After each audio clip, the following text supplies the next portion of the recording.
Ho ho ho ho, Ubisoft are at it again. This time now they're getting sued by a couple of Californian gamers. Essentially because of their shutdown of the racing game The Crew, where if people have been under a rock recently, there was a game by Ubisoft called The Crew, and despite the game having a single player campaign as well as the ability to play in single player because they have AI built into the game has always been one of those games that's been kind of a forever online experience, and the Ubisoft basically shut down the servers. They completely decimated all of the servers for the game, rendering it completely unplayable, and in the case of Ubisoft Connect accounts, even removing the game from people's libraries. And of course, this, as you can imagine, caused a massive ripple effect down the industry, a massive stir with gamers, and it even jump started the Stop Killing Games initiative that Accursed Farms, Ross from Accursed Farms started.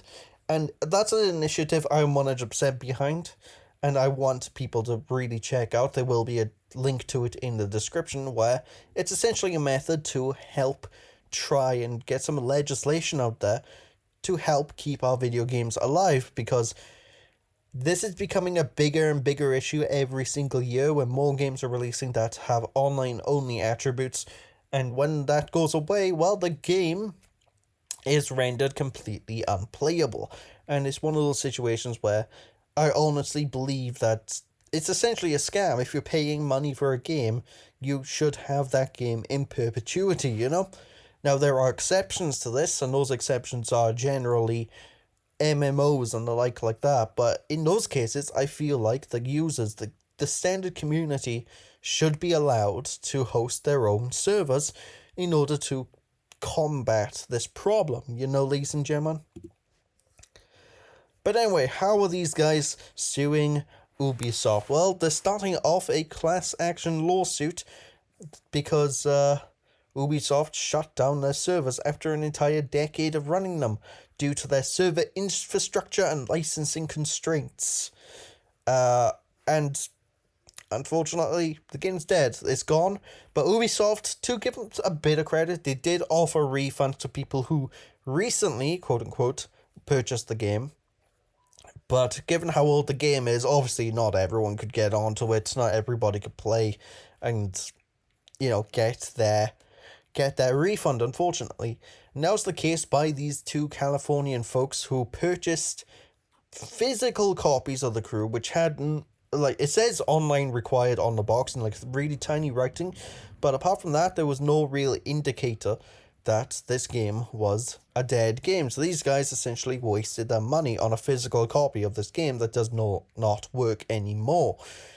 And in the case of this lawsuit, they did say, imagine if you buy a pinball table and years later you enter your den to go play it, only to discover that all the pedals are missing, the pinball and bumpers are gone, and that the monitor that proudly displayed your unassailable high score is removed. It turns out the pinball manufacturer decided to come into your home, gut the insides of the pinball machine, and remove your ability to play the game that you bought and thought that you owned. And that is essentially what happened with The Crew. So these two Californian folks, they are going out of their way to try and get a class action lawsuit against Ubisoft running.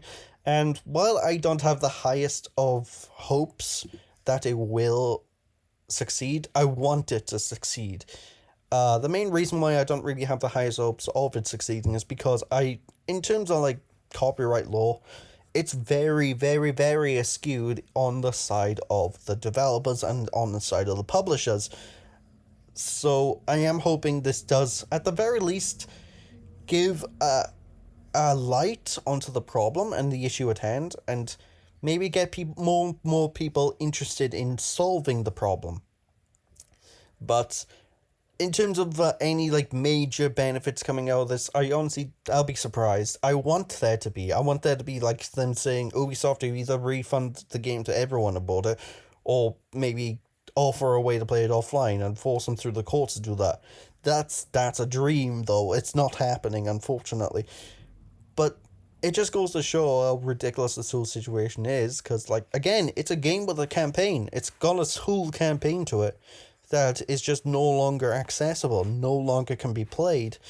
And on top of that as well, the game's online systems, as far as I can tell, it had something to do with weather, I think. So really, you didn't really need that. Just make it so the weather is randomized each time you play, and bish bash bosh, problem solved. It's one of those weird situations where I'm just like, I don't get why this game's online only, other than to be online only. Like, it seems online for the sake of it, just so you can see other players driving around. But again, you can achieve that exact same effect with AI driving the cars. You do not need it to be online. But this is from the outside going in. I personally have never played the crew. I don't know what it's like. I'd like to play the crew, but well, that's not happening anymore, is it? So yeah, it's gonna be interesting to see this go on, see how things basically progress with this lawsuit, and yeah, I'm hoping it kicks off well. I'm hoping that this lawsuit lawsuit is completely successful. I just don't have the highest of expectations, that's all. But yeah, that's all I had to say here. So with that, thank you all for watching, folks, and I shall catch you all again. Bye.